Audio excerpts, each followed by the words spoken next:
नमस्कार दोस्तों। आज के कहानी का शीर्षक है दुनिया एक सराय है।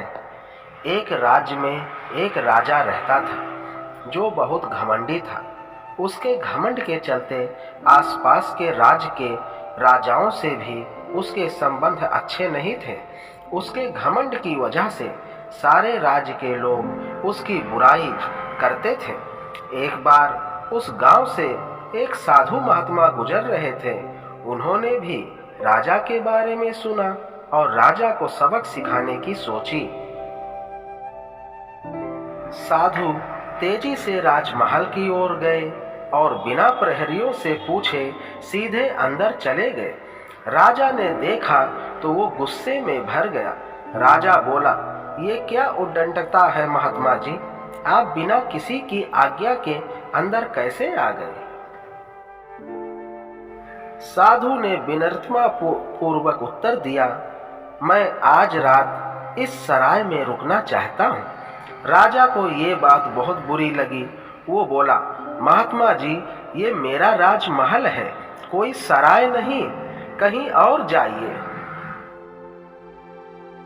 साधु ने कहा, हे राजा, तुमसे पहले ये राजमहल किसका था? राजा, मेरे पिताजी का। साधु, तुम्हारे पिताजी से पहले ये किसका था? राजा, मेरे दादाजी का।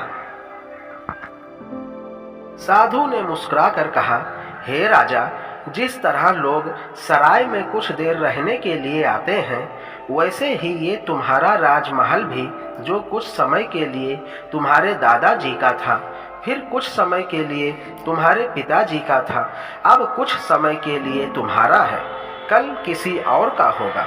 ये राजमहल जिस पर तुम्हें इतना घमंड है, ये एक सराय ही है, जहाँ एक व्यक्ति कुछ समय के लिए आता है और फिर चला जाता है।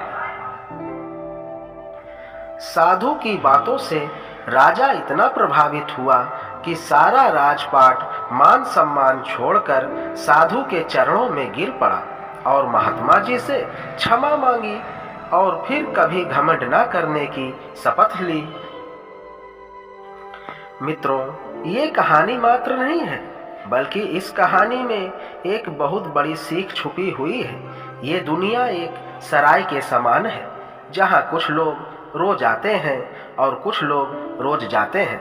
अच्छी सोच रखिए, अच्छे काम करिए, क्योंकि इस सराय से एक दिन सबको जाना है। प्यारे मित्रों, मिलते हैं अगले कहानी में। तब तक के लिए नमस्कार।